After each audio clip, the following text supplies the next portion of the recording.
Bien-aimés dans le Seigneur, je vous salue au nom du Christ. Bien-aimés, aujourd'hui, je viens encore vers vous pour qu'on puisse un peu parler de la parole de Dieu. Car la parole de Dieu dit, l'homme ne vivra pas du pain seulement, mais de toute parole qui sort de la bouche de l'Éternel. Oui, bien-aimés dans le Seigneur, la parole de Dieu donne la vie. La parole de Dieu, c'est la nourriture qui nourrit l'âme. C'est pourquoi, bien-aimés, ce soir, je vous propose une exhortation. Le thème de cette exhortation, c'est « Au temps fixé par Dieu ». Le thème de l'exhortation de ce soir, c'est « Au temps fixé par Dieu ». Oui, bien-aimés dans le Seigneur, dans la vie de tout un chacun, il y a un temps de Dieu. Le temps où Dieu agit dans la vie de l'homme. Le temps fixé par Dieu, c'est le temps où Dieu se manifeste dans la vie de quelqu'un. Oui, bien-aimés, nous tous,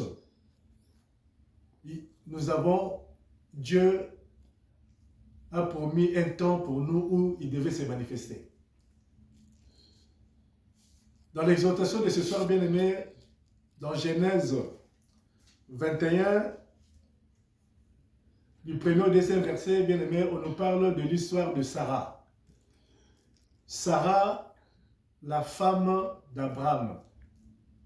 Comme nous le savons tous, bien-aimés, dans le Seigneur, le couple d'Abraham et de Sarah n'avait pas d'enfant. Ils ont eu Isaac dans leur vieillesse. Quand ils ont eu Isaac, ce couple a eu Isaac, Abraham, il avait 100 ans et Sarah avait 90 ans. Mais c'est depuis leur jeunesse qu'ils étaient mariés femmes. Mais Dieu ne s'est jamais manifesté dans leur couple pour qu'ils puissent avoir d'enfants. C'était quoi? La malchance, la stérilité, la sorcellerie, loin de là, bien-aimés dans le Seigneur. C'était seulement le temps de Dieu. Pour Dieu, ce couple devait avoir un enfant à l'âge de Sarah à l'âge de 90 ans et Abraham à l'âge de 100 ans. À 30 ans, Sarah n'avait pas d'enfant. À 50 ans, Sarah n'avait pas d'enfant. Pourquoi? La sorcellerie, la maladie, la stérilité? Non, parce que le temps de Dieu n'était pas encore arrivé. À 70 ans, Sarah n'avait pas toujours d'enfant. C'était quoi? Les oncles, les tantes, loin de là, bien-aimés dans le Seigneur. C'était parce que le temps de Dieu n'était pas encore arrivé pour que Sarah puisse avoir d'enfants. Et à 90 ans, on nous dit, ce couple a reçu la visite des anges. Et avant de partir, un de l'ange a dit à Abraham, à la même période l'année prochaine, ta femme aura un enfant. Oui, parce que c'était le temps de Dieu. Le temps de Dieu pour Sarah, c'était qu'il devait avoir un enfant à 90 ans. Pas à 35 ans, pas à 50 ans, pas à 70 ans, mais à 90 ans. On nous dit dans la lecture, l'Éternel se souvient de Sarah. Oui. Selon le temps de Dieu, c'était prévu que Sarah puisse avoir un enfant à l'âge de 90 ans. On nous dit, quand ce temps est arrivé, quand le temps de Dieu est arrivé, on nous dit dans la parole, Dieu se souvient de Sarah. Dieu promet ce qu'il avait dit. Oui, bien-aimé dans le Seigneur. Quand Dieu promet, Dieu réalise. Quand le temps de Dieu arrive, bien-aimé, dans ta vie, ce que Dieu avait promis se réalisera. Dieu se souviendra de ce qu'il avait promis. Oui, bien-aimé dans le Seigneur. Comme j'avais dit tout à l'heure, bien-aimé, il y a un temps de Dieu dans la vie de tout un chacun. Oui, bien-aimé, mon frère, ma soeur, ce que tu dois comprendre, bien-aimé dans le Seigneur, qu'il y a un temps de Dieu dans ta vie. Et si ce temps arrive, bien-aimé, personne ne pourra arrêter ce temps. Quand le temps de Dieu arrive dans ta vie, bien-aimé dans le Seigneur, je dis bien personne. Personne ne pourra arrêter ce temps. Ni la sorcellerie, ni la jalousie des hommes, ni la méchanceté des hommes arrêtera ce temps. Oui, bien-aimé dans le Seigneur. Ce que nous devons comprendre par rapport à l'exhortation de ce soir, bien-aimé dans le Seigneur, il y a un temps de Dieu dans notre vie. Des fois, il y a des choses qui nous arrivent, bien-aimés. Oh non, j'arrive pas à avoir d'enfant. Je n'arrive pas à me marier, tout ça. Oh non, non. Des fois, on pousse des idées trop loin. Des fois, le diable n'a rien à voir. Ce n'est qu'une question de temps de Dieu. Le temps de Dieu, bien-aimé dans le Seigneur. C'est pour cela, bien-aimé dans le Seigneur, ça ne nous sert à rien de forcer les choses dans la vie. Ça ne sert à rien des fois de vouloir chercher des solutions alternatives. Oui, bien-aimé, ça ne sert à rien. Oh non, parce que je n'arrive pas à avoir d'enfants, il faut que je fasse ceci. Il faut que je fasse cela. Parce que je n'arrive pas à réussir. Oh non, il faut que je prenne le fétiche. Bien-aimé, ça ne sert à rien. Ne cherchons pas de solutions alternatives. Mais il y a un temps de Dieu. Il y a le temps de Dieu, bien-aimé, dans le Seigneur.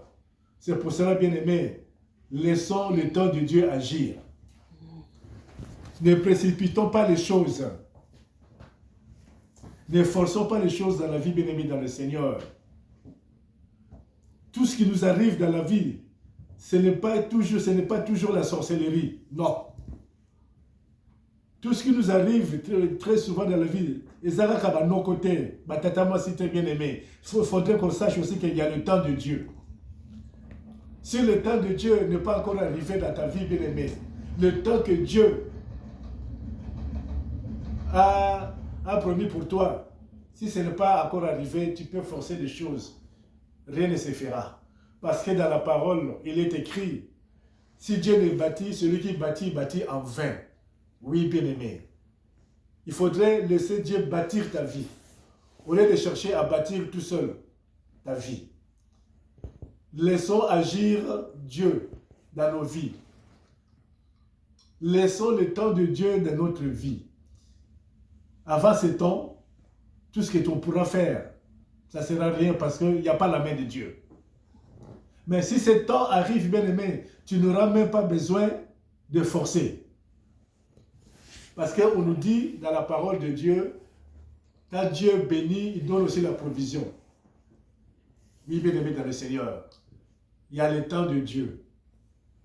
Il y a un temps de Dieu dans ta vie, bien-aimé dans le Seigneur, où Dieu agit. Toi, je parle à toi, mon frère, à toi, ma soeur, qui n'est pas encore marié. Tu dois savoir qu'il y a un temps que Dieu a fixé pour toi là, quand tu devais te marier. Ne cherche pas à forcer les choses, bien-aimé. Toi qui n'arrives pas à enfanter, bien-aimé, il faudrait savoir qu'il y a un temps, Dieu a prévu pour toi où tu devais avoir des enfants. Il ne faut pas forcer. Bien-aimé, on lit dans Habakkuk. Habakkuk 2, je crois. Habakkuk 2, verset 3 et verset 2 à 3. Il est écrit dans Habakkuk 2, versets 2 à 3, l'Éternel m'adressa la parole et il dit, écris la prophétie, grave-la sur de table, afin qu'on la lise couramment. Car c'est une prophétie dont le temps est déjà fixé. Elle marchera vers son terme et elle ne mentira pas. Si elle tarde, attends-la, car elle s'accomplira certainement. Amen. Oui, bien-aimé dans le Seigneur, Dieu a dit une prophétie dans ta vie, bien-aimé. La prophétie de Dieu est que tu auras des enfants. La prophétie de Dieu dans ta vie, c'est que tu vas te marier. La prophétie de Dieu dans ta vie, bien-aimé, est que tu vas prospérer. La prophétie de Dieu dans ta vie, tu auras une longue vie. La prophétie de Dieu dans ta vie, il n'y aura pas de la mort prématurée dans ta vie. La prophétie de Dieu dans ta vie, bien-aimé, tu prospéreras. Oui, bien-aimé. Mais si elle tarde, bien-aimé dans le Seigneur, attends-la. Elle s'accomplira. Et elle s'accomplira certainement. Car, bien-aimé, le Dieu d'Abraham, d'Isaac et de Jacob, c'est un Dieu qui ne ment pas. Oui, il a prononcé une prophétie pour ta vie, bien-aimé dans le Seigneur. Mon frère, ma soeur, tu dois savoir, tu dois avoir la foi. Tu dois être conscient que Dieu a prophétisé pour ta vie.